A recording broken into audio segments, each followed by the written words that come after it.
Bonjour.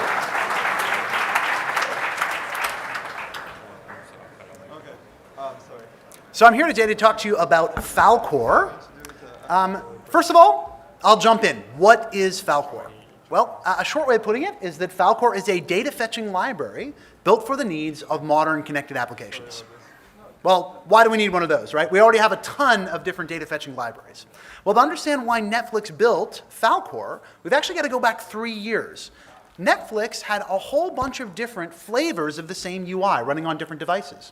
Now, different versions of these UIs had different form factors, and so although they were all going to the same domain model and graph to seek their data, they all sort of needed little overlapping subsets of the same data. Some needed a description, some needed a director. And that proved to be really, really challenging for us because we were trying to build a traditional REST endpoint. So at first we tried to build a single endpoint and have all the platforms go and access that same endpoint. But then we found we were actually sending much too much data to certain platforms, like our mobile platforms that only displayed a tiny subset of that data. So then we tried something like this. I don't know how many people have seen this before, right? Didn't work so well. Over time, it became a lot really, really complex and really difficult to manage, and it didn't really solve our problem. Most of the time when we wanted to change the view, we had to tweak some URL parameter or add some new feature. So how did Falcor solve this problem for us? Well, what Falcor allows you to do, it allows you to take all the data sources you have in the cloud, and Netflix has over 80 microservices, and expose them as a single JSON resource in the HTTP world. So just one single JSON resource. And then clients use Falcor to request just the fragment of that JSON resource that they actually need. So instead of downloading the whole thing, they just request the piece that they need. Now, Falcor intercepts that request and goes off and loads just that piece, that fragment of the JSON file from different data sources and sends it down to the device. And once on the device, Falcor caches it. So if the client asks for that same thing again, it doesn't make another request to the server. So David Nolan, I'm sure some of you guys are familiar with him. He is responsible for the very popular OHM framework, very influential OHM framework. He has coined a term for this type of architecture that Falcor uses. He calls it demand-driven architecture. Now, by now, this is probably seeming somewhat familiar to a couple of people in the audience, right? A little bit familiar? It turns out that Falcor isn't the only game in town when it comes to demand-driven architecture. There's this other tiny little upstart framework I'm sure you guys have heard of called GraphQL. So I get asked questions all the time about GraphQL. Falcor is a really big open source project. It's one of Netflix's biggest. And at a high level, certainly both of these things are trying to do demand-driven design. They're both trying to tackle the same problem, and they do it in broadly very similar ways. So how do we understand what the differences are? Should one replace the other? Well, I'm here today to tell you that I don't think so. I think there's actually space in the ecosystem for both of these technologies. Because, to use a pretty broad metaphor, it's a little bit like NoSQL and traditional SQL databases. Both of them are targeting something like data persistence, but they also make very different trade-offs, and that might make one of them better for your app than the other. So today, I'm going to be talking about the contrast between GraphQL and Falcor. And I'm going to be also explaining how Falcor works. You haven't heard a lot about it. You've heard probably a lot about GraphQL. And at a high level, this is how I would draw the contrast between Falcor and GraphQL. Falcor is simply less prescriptive. It has fewer concepts. It tries to accomplish some of the similar goals with fewer concepts. And as a result, it may be easier to adopt and integrate into your stack in a gradual way than something like Relay and GraphQL. And as part of that, part of having a smaller footprint and prescribing fewer things, it also has a smaller file size, less than 50% of both Relay and GraphQL. So in order to understand how Falcor works, there's no better way to understand than to actually just do it. We're going to build a demand-driven architecture for Netflix on top of Falcor right now. And I'm going to demonstrate just how quickly you can get up and running with Falcor in an iterative way. So in order to build an application using Falcor, the first thing you do is design your domain model. Demand-driven architecture is all about what the device needs, not about what the server wants to expose. And so we're going to design a domain perfectly designed for the needs of our Netflix application. How many Netflix users we got in here? Oh, I'd love to see that. I'd love to see it. So you know how Netflix works. It's pretty simple. It's just got a list of genres, horror, thrillers, and within each one of those genres, you have a list of titles. So now we're going to take a very simplified version of this model, and we're going to go ahead and we're going to sort of start without any of the cloud stuff. We're just going to take a static JSON model, and we're going to start working with it directly on the device using just plain old JavaScript. No Falcor even. So here you see this simplified version of our domain model. We have, there it is, right? We're simplifying. It's just got 2 genre lists, each of which contain 1 title. Right? And now I'm going to try and do something really simple. I'm just going to use plain old JavaScript to print the name of the first title in the first genre list. So anybody who has basic JavaScript skills should be able to do this, right? We all know how to do this. We're just going to use a JavaScript path. So for those you can't see, I'm just looking up model.genrelist0.title0.name. And I'm just going to reload. Surprise, surprise, we get House of Cards, right? So now, in addition to, what we're going to do here at this point is we're going to bring Falcor into the mix. So instead of working directly with that JSON data, we're going to work with it indirectly by loading it into a Falcor model. Right? So here I am, I'm going through Falcor to access this same data. So how do we do that? Well, we just take the JSON exactly as it is. It could be a JSON that you get from your existing REST endpoint, for example, and we load it into the cache of our Falcor model. So again, no network, we're just going to create a Falcor model, take that JSON, stick it in the cache, and now the question becomes, well, how do we get data out of Falcor? Well, you already know the answer to that question. It's exactly the same way you get data out of an in-memory JSON object, just with JavaScript paths. The only difference is it's asynchronous. So you see what I've done. I've taken that JavaScript path, I put it inside of a string, I've handed it to Falcor, and Falcor gives me back a promise, which will eventually resolve to the result. And sure enough, we should see, not too impressive, the exact same result when we load this. Right? So now we're working with JSON data through Falcor. You didn't have to learn a query syntax, and you didn't need to define a schema. These are the 2 big differentiators, I would say, between Falcor and GraphQL. GraphQL requires you to define a schema for your data before you can start working with it. And while schemas have a lot of benefits, that can slow down your rate of iteration, can slow down how quickly you can move. The other thing is, you don't need to learn a query syntax in order to retrieve data from a Falcor store. You just need to know JavaScript. And we'll be talking more about those trade-offs later. Now, Falcor doesn't really have a query syntax, but it does have some nice little affordances to allow you to pass multiple paths, say, in a single request. Like, for example, I can ask for the name of, say, the first title in the first 2 genre lists by using the range syntax. So here I'm just going to ask for genre list 0.1. I'm also, instead of asking for a single value, notice I change get value to get there. And all that means is I'm saying, look, I want a fragment of the JSON. Don't just give me one value. And that's why what we saw there is just this subset of that model that I asked for. And that's the essence of demand-driven architecture. The client decides exactly what it gets, and it's up to the server to decide how to deliver it. So in addition to range syntax, we have one more thing that Falcor supports, and that's passing multiple keys inside of indexers. So in this case, I'm asking for both name and rating. I just passed multiple keys inside of the indexers. And now you know all of Falcor's querying API. Or rather, I shouldn't say querying API, because it's not truly a query API. Everything you're seeing here is just a shorthand for specifying multiple paths, right? There's actually 4 paths in here. Genre list 0, title 0, name, genre list 0, titles 0, rating, genre list 1, 0, and so on and so forth. It's just a shorthand for writing 4 paths. It's a really important difference. It's not a query language. So one of the challenges with working with JSON data, and this is something that GraphQL schema really helps out with, is that sometimes you can get duplicates. So let's say I, for example, want to, let's say I decide to watch House of Cards, right? Because it's in dramas, I watch it. The next time the server gives me a response, House of Cards will be recently watched. So it'll actually appear twice inside of the same JSON message. Now, that can be a problem. Let's say now I decide I love House of Cards. I want to rate it, I want to give it 5 stars. As soon as I do that, so here I'm calling setValue, which is Falcor's API. I'm passing in the rating that I want to get. And then I'm having it return and just display the same data request I made before. Can anybody see what went wrong? The problem with JSON data is that you can have duplicates. When you convert a graph into JSON, an item can appear more than once. And so when I set the rating on House of Cards, I set the rating on just the one instance of House of Cards. So GraphQL's schema solves this problem by having a unique identifier for every entity. But Falcor actually has, I think, a simpler solution. So JSON is for trees, but most of us, including Netflix, have graphs as our domain model, right? So a title can appear in 2 different lists. And so this is really the representation of our graph. So what Falcor does to solve this problem, instead of a schema, it introduces an extension to JSON called JSON Graph. All you need to know about JSON Graph is it's basically like a file system with symbolic links. So if you know how the Unix file system with symbolic links works, you'll understand JSON Graph. So you can convert any JSON object into JSON graph, which is just a, a convention for modeling a graph in JSON syntax, by take every entity that has an ID, so here we can see all the titles have an ID, and create a top-level map that organizes all those titles by its ID. So here I've created titles by ID, and now I'm just going to copy House of Cards in there. So that's the first step. We organize all the entities by their top-level map with their ID. The second step is we replace every single other instance in the document with a reference.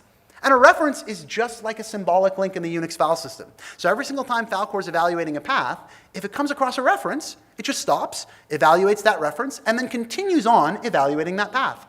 And so by doing this, we end up with just one instance of House of Cards in the entire document. So just JSON plus references. So here what we're going to do, so we have to pull in that little helper function there. All that does is actually create a little JSON object with a $ type reference. So it's just anything with a $ type that has a reference value, that's what we consider a reference. So now we rerun the exact same code, and we should see that the problem goes away. When we reload, the rating is 5 in both places because House of Cards only appears once in the entire document. So you can do this with your plain old JSON messages. You can eliminate any kind of duplicates and send the item only once over the wire using JSON graph. So now, I think we've demonstrated, what I'm going to do is I'm just going to make things a little bit simpler. I'm also going to point out that now that we've put all of our data in that top-level identity map, we've got titles all in one big top map organized by its ID, well, we can now just retrieve items by their ID as well. So now I'm using a path to retrieve a particular title by its ID directly. Make sense? So it's just JSON plus references. So now that we've learned what Falcor can do, we've learned how JSON graph works, and we've learned how we can use paths to retrieve data from JSON graph, what we're going to do is really deliver on the promise of the value of Falcor, which is that we're going to be able to take our data and move it anywhere on the cloud without changing the API we use to retrieve that data. So we're actually going to take this in-memory JSON object, and we're going to put it in memory into a node server, and we're going to see that we actually don't change the way in which we request that data at all. So I've actually got a node server up and running. It's just serving this flat HTML file. It's got nothing in it. It's just kind of boilerplate express, so you'll see that in a moment. So it's just serving this HTML file. What we're going to do is we're going to go over into the HTML file where we've got all this data in memory, and we're just going to clip it out, and we're going to paste it into the node server. So we've removed all the data from in-memory in the browser, and we've moved it into memory on node. So now all we have to do to expose all of this JSON graph data at a single URL is we need to use what's called the express middleware. So we're going to take all this data and expose it at one single URL. By the way, the benefit of exposing all this data at a single URL is that it means that the client can retrieve as much or as little of the domain model as it needs in a single request. So here I'm using the express middleware, and I'm hosting all of this data at model.json. And it's just really a matter of returning our model, and we're adapting it into this data source interface. Now, the data source interface is just a generic interface you can implement, which means you can make JSON graph available to a client over the network. So now we're going to go back, but now we don't have a model in the browser anymore, right? We can't request data if we don't have a model. So let's go ahead and build a model. But instead, this time, we're not going to put a bunch of data in memory. We're actually just going to connect that model to the network using a data source. So we're going to use an HTTP data source. So when you request data now from the model, instead of just looking it up in the cache, it's going to remote it over to the node server, where the paths you request will be decoded and evaluated against that model. And just the subset of that JSON is going to be sent back. So we can see that when we reload, we've issued a network request. Even though we have the same response, we're actually just making a network request now and getting that data from the server. So you can see that the path has been passed as a query string parameter. And if we go take a look at the response that came back, we'll see that we actually just got a subset of the JSON graph data that we requested. So same API for requesting data, but now we've moved it under the cloud. How am I doing on time? So the last step is we want to be able to retrieve this data from our data store, right? We don't keep our data in memory in a node server, right? We keep it in SQL databases, MongoDB style database, that type of thing. So we want to be able to load data dynamically on request from a service.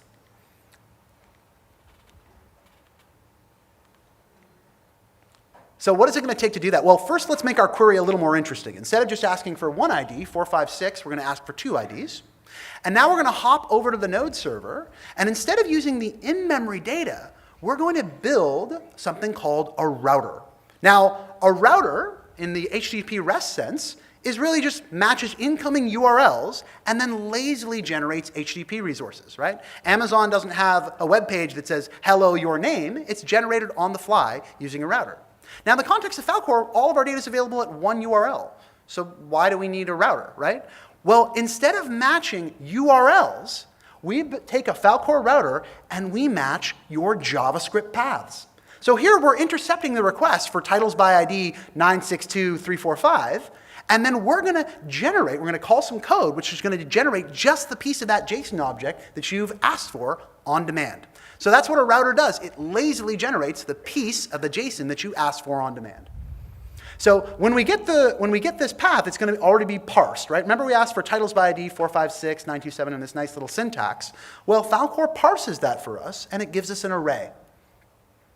And now it's up to us to return the value for really, essentially these are two paths, right? Remember that's just a shorthand syntax for two separate paths? The way the router works is it returns the requested value for each one of those paths using a simple pair, path and value. So for now, I'm just going to mock up the data. We're just going to return an array of path value, one for titles by ID 456 name, and we'll just put in house of cards. And then another one for titles by ID 927 name. Now, what the Falcor router does is it takes all these little path values and it mixes them together to make the JSON graph response you saw coming back from the server earlier. You pass them in as path values just because it's a little more convenient. So now we've effectively mocked the response. It's being lazily generated when we call this function, but it's sort of a mock response. And when we rerun, we'll restart the server first. When we rerun, we should see the mock data that we provided. So now hopefully it's pretty clear how inside of that function, you don't just have to return mocked responses. You can go and access your service layer. You can go and access your database. All you have to do is load this data on demand from whatever your data store is, and you as the router, all you have to do is you have to take that data from the schema that's in your database or your MongoDB, and you sort of massage it into the schema expected by your JSON graph. And that's how we create the illusion that all of this JSON data is sitting right there on the server, when in fact it's just being created on demand. So that sort of brings us to a question, which is, what's the difference between these two things, and what makes Falcor or GraphQL better for your application or not? Because broadly speaking, both GraphQL and Falcor are doing a very similar thing here. They're creating this abstract conceptual model, and you're sort of querying it, you're asking for data, and on demand, it's being created for you. Well, let's talk about some of the differences. GraphQL requires a schema. Now, for a lot of us, that makes a lot of sense, right? If you've got a large type system, you've got a lot of types, maybe you've got an existing system with a huge type surface area, having a schema is a really good way of codifying truth and sharing that truth across a large development team.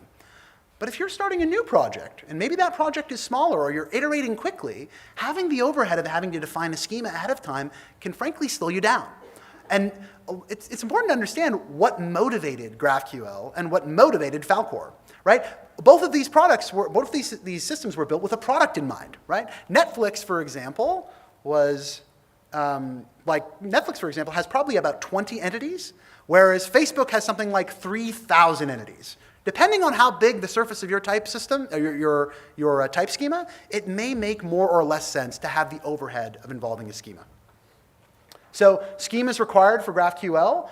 Falcor doesn't necessarily require you to have a schema, but just because it's plain old JSON, you can apply whatever schema you want after the fact. Some people in the wild who are using Falcor use TypeScript to apply a schema to their JSON data. Some people use JSON schema to apply a schema to their JSON data. Right? So there's lots of different options, and Falcor doesn't really prescribe the one that you use. You can pick your schema. And what's nice about that is you can begin iterating quickly. You can take a JSON object from your REST service and begin massaging it into Falcor. And then eventually, when you decide, things have gotten really big or my type systems have gotten unwieldy, I want to define a schema, you can do that using JSON schema or TypeScript, for example. But the advantage GraphQL has of having a built-in type system is that there's all sorts of synergy between GraphQL's tool set and its schema. Like you can actually retrieve information about the schema itself using using GraphQL's query syntax, which I think is actually pretty cool. You can actually introspect the type system. So that's a nice thing that you can have by having GraphQL's type system sort of built in. So, as I mentioned earlier, Netflix, 20 different entities. Facebook, 3,000, right? And so think about that when you're defining your type system, right? Facebook has a lot of complexity. It's a much, much bigger app. They've got a much, much bigger development team. It's very difficult to reason about a system with 3,000 entities without a schema. But your app probably lies somewhere in between these extremes, right? And so think hard about whether you need the overhead of a schema when you get started. If you want to iterate and move quickly, maybe Falcor's a better choice. So as I mentioned earlier, GraphQL has a built-in schema. It also has some great built-in tools for that schema. I'm a huge fan of GraphQL. I don't know if people have seen that. It's a really awesome tool that they've built for sort of introspecting and just playing around and understanding what's inside of the schema. You can sort of explore. And as I mentioned earlier, you can actually reflect over the schema in GraphQL at runtime using a query syntax. So you can like find out what types are in GraphQL, which I think is awesome. In Falcor, not having to apply a schema means you can iterate pretty quickly. You can take your JSON, you can begin to massage it progressively, and that may mean that it's easier to adopt Falcor if you've got an existing system than GraphQL. And if you want a schema, once you've sort of gone far along, right, and your system's gotten pretty complex and your type system's gotten larger, there's lots of ways we can gradually type systems out there nowadays. As I mentioned earlier, TypeScript, JSON schema, you may already be using these things, and so you can use that and apply that to the data that comes out of Falcor so that you can have some of the benefits of the schema. So what about queries? Right? I think most of us have seen GraphQL's got a really rich query syntax at this point. But up until now, I've only sort of shown you Falcor has the ability to sort of request JavaScript paths. Without a query syntax, how do you do some of the more dynamic things like searches, for example? Right? Well, I'll talk about that in just a second. The query syntax of GraphQL has got a lot of advantages. One is that it's a uniform way of querying any collection. Right? You just have to sort of learn it once. And against that nice uniform API, you can build components that, for example, sort a data grid, right? You can just point it at a GraphQL endpoint, and it's off to the races. I think Facebook has, in fact, done that. But query syntax has some disadvantages. And the biggest disadvantage of having a rich, powerful query syntax is that you have to implement it, right? You've got to go and implement that query syntax. And not everybody needs a rich and powerful query syntax for their applications, right? Not everybody needs something on the order of a SQL-style query evaluator to request your data. Now, the other issue around query syntax is it can be a little bit of a leaky abstraction. Yes, it's true that it appears to us as a developer that we can filter a particular service, but the truth is some operations, like ordering and filtering, might be much more expensive on some data sources than others. And it can be somewhat unpredictable all of a sudden, right? You're giving the end developer this interface, but sometimes you may not actually want them to do certain operations. So you have to be defensive, more defensive. Because query syntax is more powerful, you have to be defensive to make sure the developers don't do stuff they're not supposed to do and end up taking down your server. This is actually a possible thing that you can have. And I think actually Dan, I don't know if he's talked already, he's going to be talking about some ways in which you can mitigate this. So there's a bit of a double whammy with the query syntax. One, you have to implement it, and two, you have to implement safeguards. But another way is, imagine if your application doesn't really need a powerful query syntax. What if it needs relatively small types of dynamic queries? Well, a good example of this is Netflix search, right? Netflix, you can't go in and group by and order by your titles. We give you a particular, we organize the titles, we display them to you. You can search through the titles. But how would you search through a title without a query syntax? Well, how does Falcor query without that query syntax? Well, here's what we do. It's a neat trick. We imagine that every search you could ever possibly make was organized into a nice big map. So we just create a top-level map in our document of every search you could possibly make. I mean, how do we do that? Isn't that going to be like an infinitely large JSON object? What, would we like map reduce it every single night, right? Well, no. Remember how the router works. We intercept incoming paths and then lazily go and retrieve the data on demand. And so we don't actually have to have an in-memory map or a map in a database anywhere of all the searches you possibly could make. We can intercept it when you request for that path, and we can go and load the data on demand. So what we actually take advantage of in Falcor is a really powerful equivalence. Every single pure function can be represented as a map. So you can take a function with 3 arguments, and assuming it's pure, you can represent that as 3 nested maps. Now, that actually has a very, very nice side effect, which is that it will automatically be cached in Falcor, right? If I go and make this request, this previous request here, and I cache it in Falcor, if you hit backspace on your search, you'll get the previous requests leaping out of the cache. Once you map queries into data structures, into maps, right, you get the benefit of caching for free. So that's sort of queries versus paths. So how do you decide which one works the most for you? In general, the way I see it is that apps that have transformations that are dynamic and unpredictable, like for example, let's say you're building something like Jira. I don't know how many people use Jira, and you want to give your end users the capability to like issue dynamic queries, right? GraphQL is a no-brainer for something like that. I would never try and do anything, like I would not try and use Falcor for something like that.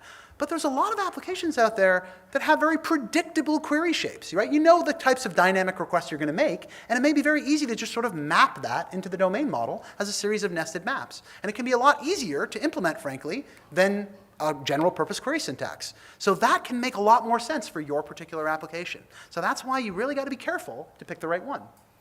So the last thing I'm going to ask is, what kind of architecture are you using for your React app? There's lots of different approaches out there. It's a rich space. We got Flux, we got Redux, and now we have Relay. And there's all these different approaches people are using. And so what React does is that, or excuse me, what Falcor does is it's a little less prescriptive. It sort of overlaps. We have request evaluation, which is handled by GraphQL. And we have device caching and component updates, which are handled by Relay on the client. Falcor straddles the line here. There's a server version which handles the request evaluation. That's the router we talked about before. And there's also a piece that handles device caching and on the client. But what we don't do is prescribe to you how to update your components when you get data back. Inside of Netflix, we actually have several different architectures. We have Flux, we have Redux, we have vanilla React applications. And so by sort of not prescribing how component updates happen, we are able to have this powerful caching layer, but then leave it up to each individual architecture how it wants to update its components. So once again, these might be one of the ways in which it might be easier for you to adopt Falcor incrementally than something like GraphQL. Right, so these are some of the different patterns that I'm sure a lot of us have out there. Right? The space is moving so quickly that I'm sure a lot of us have vanilla React applications or Redux apps. And so I think I'm running low on time. Really what I want to say about GraphQL and Falcor is take a look at both these frameworks. They really have their respective strengths. One of these might be easier for you to adopt, but a lot of the features of GraphQL might make sense if your application is going to get larger or more complex over time, right, in terms of managing it. So I will conclude by saying, vive la différence.